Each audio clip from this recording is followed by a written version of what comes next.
지금부터 아띵쌤의 썰렁한 교리를 시작하도록 하겠습니다. 이번 시간에는 아이성 전투 이야기를 해보도록 하겠습니다.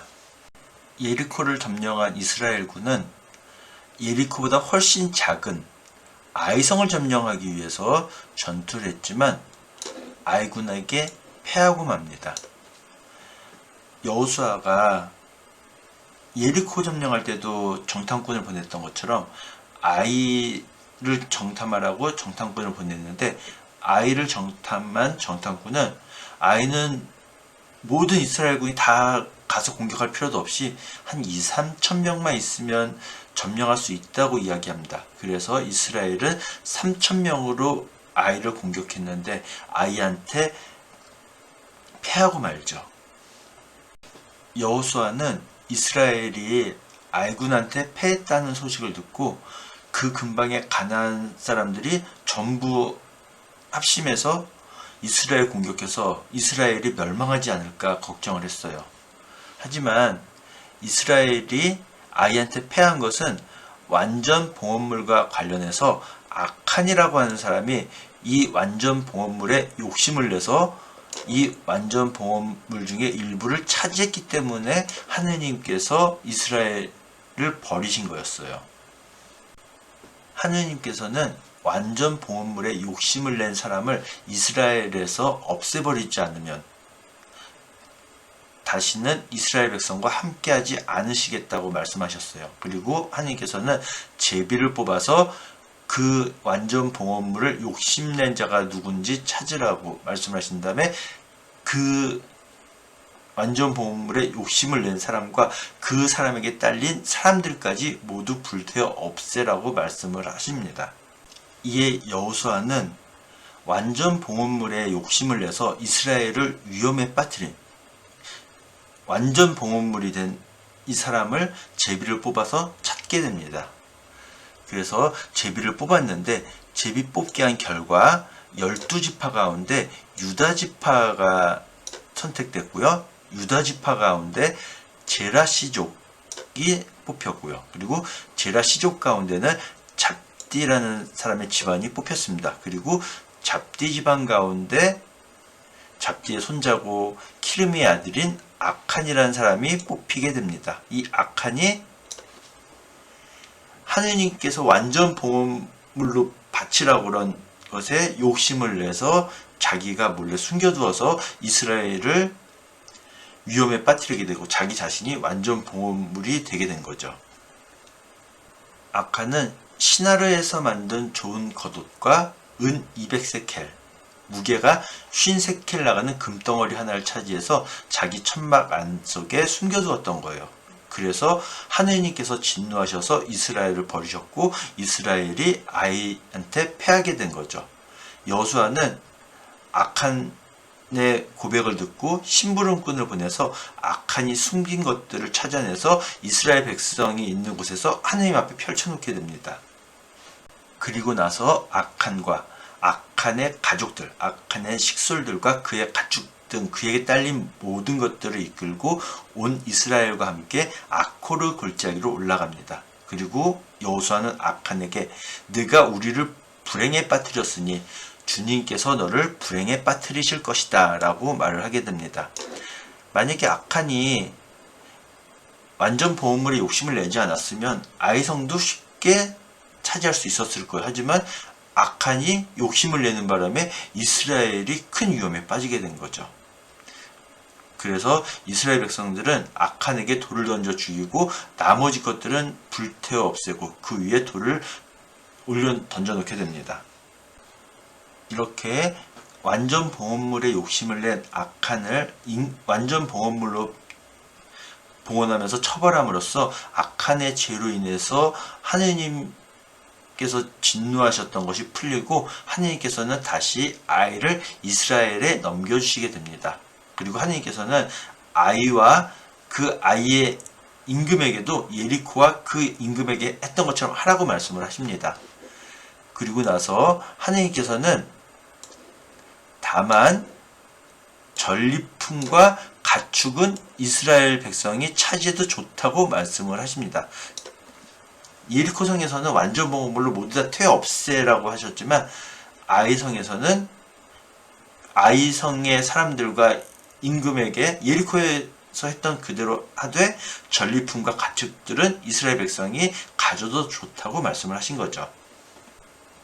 이스라엘은 매복을 시켜놓고 지는 척 후퇴를 한 다음에 매복을 통해서 아이군을 무찌르게 됩니다. 그리고 아이에 사는 사람들을 하느님의 말씀에 따라서 완전 봉헌물로 바치게 됩니다.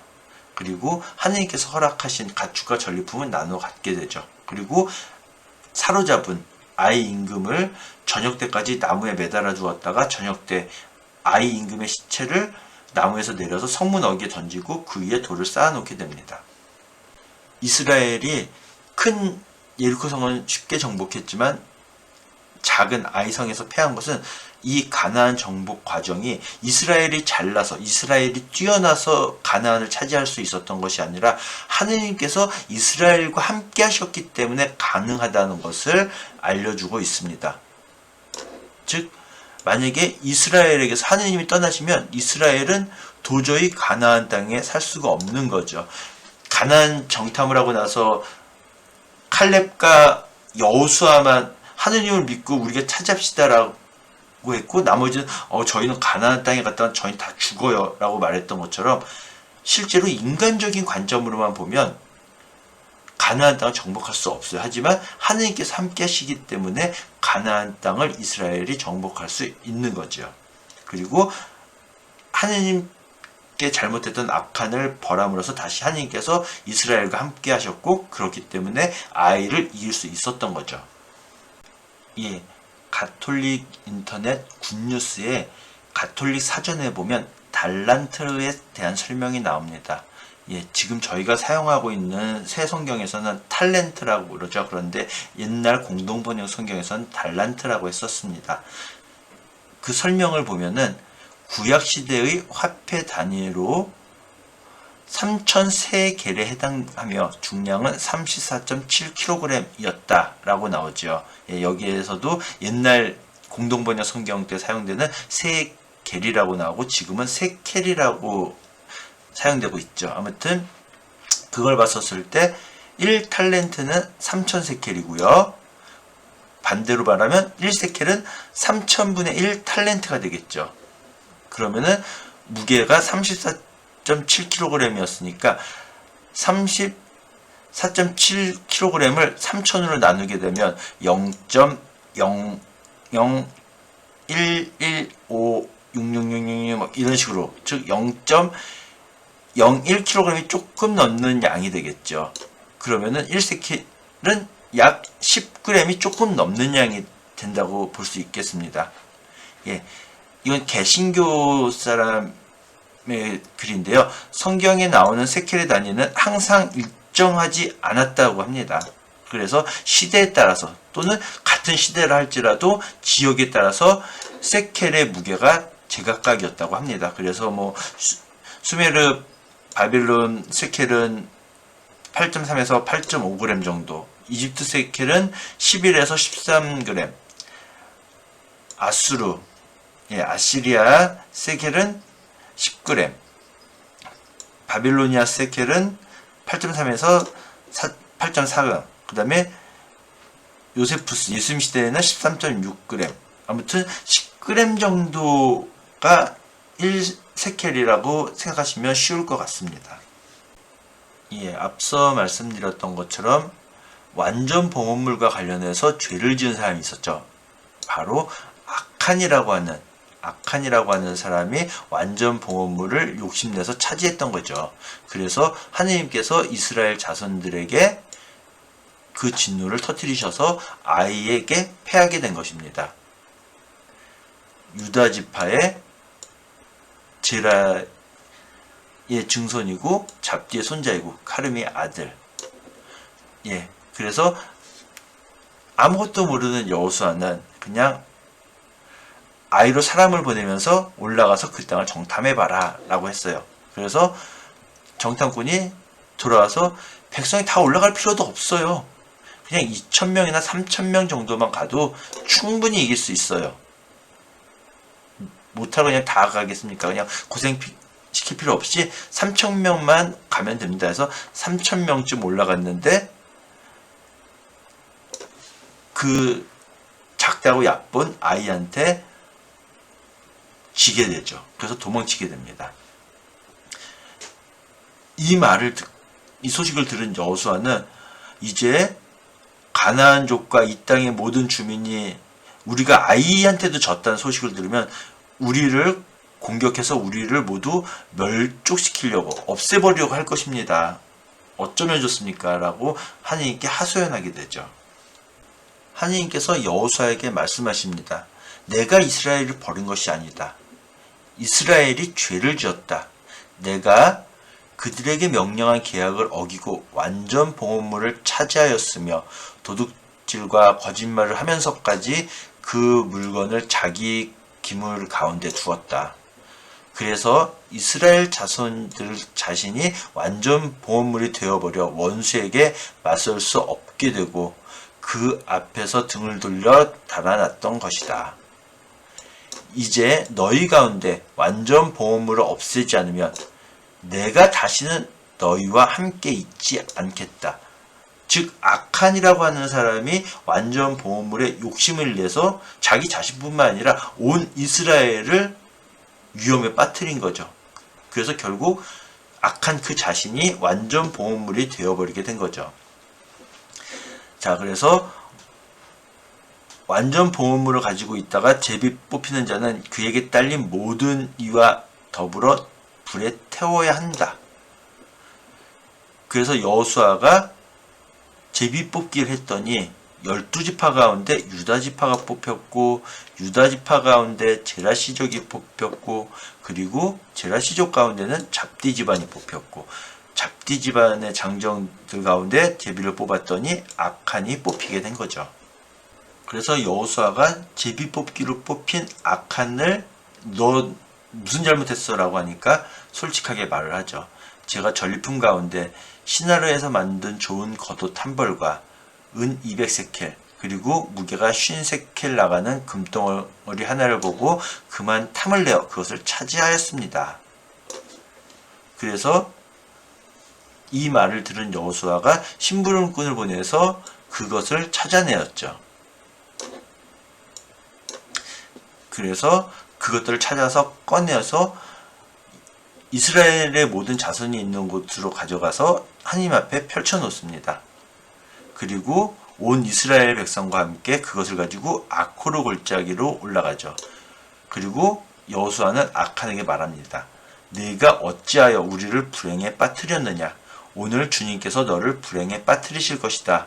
라고 말을 하고는 온 이스라엘 백성이 그에게 악한에게 돌을 던져서 죽이고 그리고 그의 식솔들이나 가축들이나 그런 모든 것들을 불태워 없애고 그 위에 돌을 던지게 됩니다.